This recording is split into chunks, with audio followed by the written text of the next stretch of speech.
Phone call తో మీ బంగారాన్ని విడిపించి ప్రెజెంట్ మార్కెట్ రేట్ కే కొని బ్యాలెన్స్ అమౌంట్ ని క్యాష్ గా లేకపోతే సమానమైన బంగారాన్ని మీకిస్తుంది అక్షయ గోల్డ్ హబ్.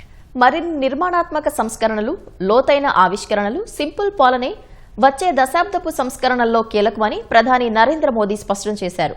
యూపీఏ కాలం నాటి ఆర్థిక దుర్వినియోగం వల్లే భారతదేశం ఆత్మవిశ్వాసంతో చర్చలు జరిపే స్థితిని కోల్పోయిందని విమర్శించారు. ప్రస్తుత బడ్జెట్ వచ్చే 25 ఏళ్లకు ఊపునిస్తుందని విశ్వాసం వ్యక్తం చేశారు. బడ్జెట్ పై పీటీఐకి లిఖితపూర్వక ఇంటర్వ్యూ ఇచ్చిన ప్రధాని మోదీ ఇప్పుడు కాకుంటే మరెప్పుడు కాదనే పరిస్థితుల్లో తాము బడ్జెట్ ను ప్రవేశపెట్టలేదన్నారు. ఎంతో కసరత్తు, సన్నాహాలతో పూర్తిగా సిద్దమయ్యే నూతన పద్దును రూపొందించామన్నారు. అభివృద్ధి చెందిన దేశంగా మారాలన్న భారతదేశ తపనను బడ్జెట్ ప్రతిబింబిస్తుందని స్పష్టం చేశారు. తమ ప్రభుత్వం బడ్జెట్ ను కేవలం ఆదాయ వ్యయాల పట్టికలా రూపొందించలేదన్నారు. అది తమ విధానం కాదన్నారు. క్లిష్టమైన అంతర్జాతీయ పరిస్థితుల్లో కూడా భారత్ వృద్ధి ప్రపంచానికి ఒక ఆశాకిరణంలా కనిపిస్తోందన్నారు. కరోనా అనంతర ప్రపంచంలో భారత్ కు కొత్త ద్వారాలు తెరుచుకున్నాయని మోదీ వివరించారు. వాణిజ్యం, ఆవిష్కరణలు వంటి రంగాల్లో భారత్తో భాగస్వామ్యం కోసం ఇతర దేశాలు ఆసక్తి కనబరుస్తున్నాయని చెప్పారు. మన దగ్గర యువత, నిపుణులు, పెరుగుతున్న జనాభా ఉందని, తక్కువ ద్రవ్యోల్బణం, ఆర్థిక స్థిరత్వంతో కూడిన బలమైన వృద్ధిపై దృష్టి పెట్టామన్నారు. అంతరిక్షం, క్రీడలు, స్టార్టప్ల వంటివి వివిధ రంగాల్లో మన యువత సత్తా చాటుతోందని గుర్తు చేశారు. ఎన్డీఏ సర్కార్ రాజకీయ స్థిరత్వాన్ని, సంస్కరణల ఆధారిత వాతావరణాన్ని అందించినట్లు ప్రధానమంత్రి వెల్లడించారు. ఈ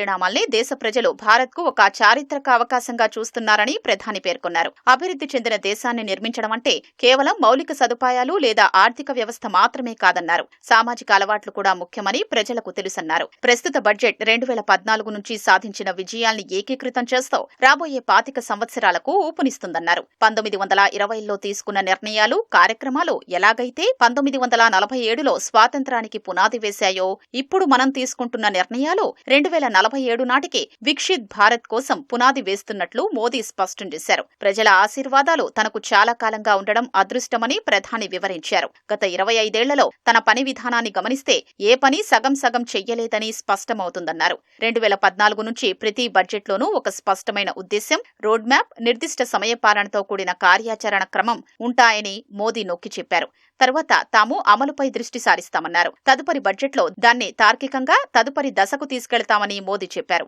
2014 నుంచి తాము గత ప్రభుత్వాలు వదిలి వెళ్లిన నిర్మాణాత్మక అంతరాల్ని సరిదిద్దామని వివరించారు. సాహసోపేతమైన నిర్మాణాత్మక సంస్కరణలు చేపట్టామన్నారు. పేదలకు అవకాశాల్ని విస్తృతం చేశామని, యువతను శక్తివంతం చేశామని, మహిళల పాత్రను బలోపేతం చేశామని మోదీ పేర్కొన్నారు. రైతులకు గౌరవం, భద్రతను అందించామని అన్నారు. తమ సంక్షేమ విధానం అట్టడుగు స్థాయికి చేరుతుందని, ఎవరినీ వదిలేయదని అన్నారు. ప్రతి దశలోనూ దేశ నిర్మాణం, ఆర్థిక వ్యవస్థను బలోపేతం చేయడం, వికసిత్ భారత్ కోసం పునాదులు వెయ్యడమే తమ ప్రధాన లక్ష్యమని ప్రధానమంత్రి అన్నారు. ఈ ప్రయాణంలో ఈ బడ్జెట్ తదుపరి స్థాయిని సూచిస్తుందన్నారు. ఇది సంస్కరణల వేగానికి మరింత ఊపునిస్తుందన్నారు. వేగంగా మారుతున్న ప్రపంచంలో అవకాశాల్ని అందిపుచ్చుకునేలా మన యువతను సిద్ధం చేయడానికి, అభివృద్ధి వేగాన్ని పెంచడానికి దీన్ని రూపొందించామన్నారు. ఉత్పాదక వ్యయమే తమ ప్రభుత్వ ప్రత్యేకతని చెప్పారు. కేంద్ర బడ్జెట్ తాత్కాలిక ప్రజాకర్షక పథకాలకు దూరంగా ఉందన్నారు. ఉద్యోగాల సృష్టి, స్థిరమైన వృద్ధి కోసం మౌలిక సదుపాయాల రంగంలో రికార్డు స్థాయిలో పెట్టుబడులు పెట్టడంపైనే ఈ బడ్జెట్ దృష్టి సారించిందన్నారు.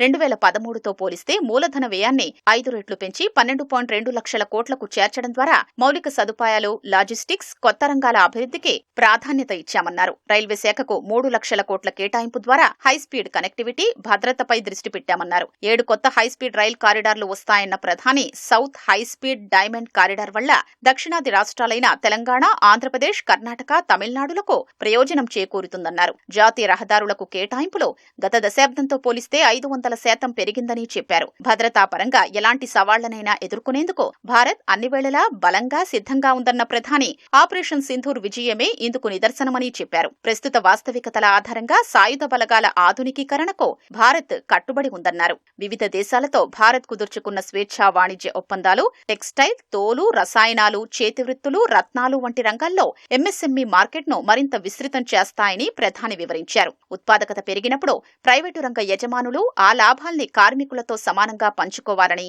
ప్రధాని సూచించారు. తదుపరి దశ సంస్కరణల్లో ప్రైవేటు రంగం అత్యంత కీలకమని, వారి నుంచి నిర్ణయాత్మక ప్రతిస్పందన ఆశిస్తున్నట్లు ప్రధాని అన్నారు. యూపీఏ పాలనలో చర్చలు మొదలై మధ్యలోనే ఆగిపోయేవన్న ఆయన, సుదీర్ఘ చర్చలు జరిగినా వాస్తవ రూపంలో సాధించింది చాలా తక్కువని విమర్శించారు. యూపీఏ కాలం నాటి ఆర్థిక దుర్వినియోగం వల్ల భారతదేశం ఆత్మవిశ్వాసంతో చర్చలు జరిపే స్థితిని కోల్పోయిందని ప్రధాని మండిపడ్డారు.